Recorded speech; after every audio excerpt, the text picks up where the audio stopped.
So I'm noticing on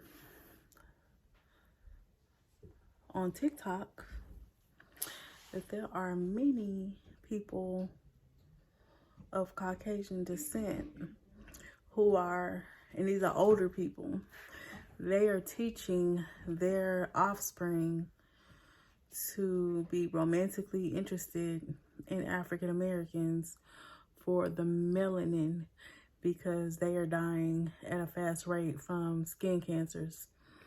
Because as we know, we're in the end times, and the closer it gets to Jesus' return, the hotter the sun will get, the more extreme the weather will become all over the world.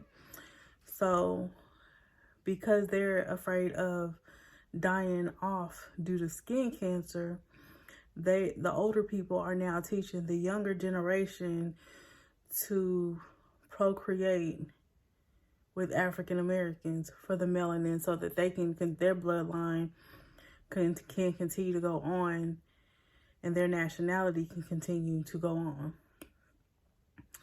Now, a lot of Black women are rising up, African women as well, African American and African women are rising up to speak on this.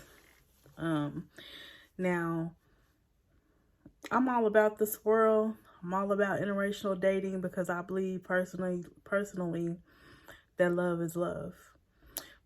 However, I do not agree that people should be getting with, us as African Americans who are outside of our race just for the sake of needing our melanin, or their being afraid of dying of skin cancer. That is, to me, not genuine. It's not a genuine reason to want to romantically be involved with someone. So I said that to say, what is your opinion on the swirl? What is your opinion on interracial dating? What is your opinion on this reason and motive? Because it's something that did not sit well with me when I heard it. And I know back in biblical days, you were not supposed to mix with other races because of bloodline purposes. And the reason why bloodline mattered is because spiritual customs, depending on your bloodline, would depend on your spiritual custom, and your spiritual, belief system. And the God said, do not be unequally yoked with unbelievers. So to know that the white race wants to mix with the African American or African race is appalling to me, and it's offensive to me. But God is showing me the things that are going to lead to nation rising against nation.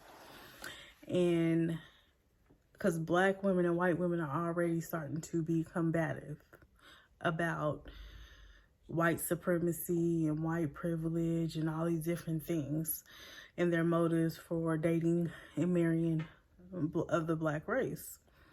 So it just further helps me understand why nationality will rise against nationality in the Bible, as prophesied in the Bible in these last days.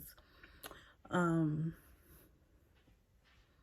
just wanted to bring that to light, because I feel like when something stays in the dark, it gives it power. But when you bring something to the light and you speak about it and you expose it, it diminishes the power of that thing. Truth brings freedom. Light brings freedom, because the enemy won't have a hold on, this particular thing. He won't be able to hide the motives, So all I'm going to say is, if you choose to interracially date, if you're single, if you choose to interracially marry, please get down to the bottom of why this person is seeking to marry you. Because I've had men of the white race, men of other races pursue me romantically, but it never got anywhere, because I always was a person to dig deep as to why they are choosing to date outside their race. You know, why are they naturally attracted to people of other races, or are they doing it because they're trying to rebel against their, you know, family who is racist and don't like that race, you know, because some people do it to rebel, you know, against their family. They know their family don't like black people or whatever, but they'll still date just to rebel. They're going to do the opposite of what they've been taught to do. Some do it because it makes them feel superior. You know, some do it because they want to, it's like a science project or experiment for them. You know, some do it for fetish reasons. So you really have to get down to the bottom of why someone is pursuing you who are of another race. You have to do that even within your own race. So you definitely and especially have to do it, you know, when dealing with someone of another race or culture or background or nationality. So just wanted to bring up this topic, food for thought, something to think about, because I believe that as time goes on, we're going to see more of the swirl, more of the interracial dating, more of the combativeness between races and cultures and nationalities and countries. And because the word of God already prophesies that in the last days, nation shall rise against nation. Nation against nation is nationality against nationality. Kingdom against kingdom. That's what God said. So just something to think about, something to pray about, especially if you're a single person. So be blessed, and until next time.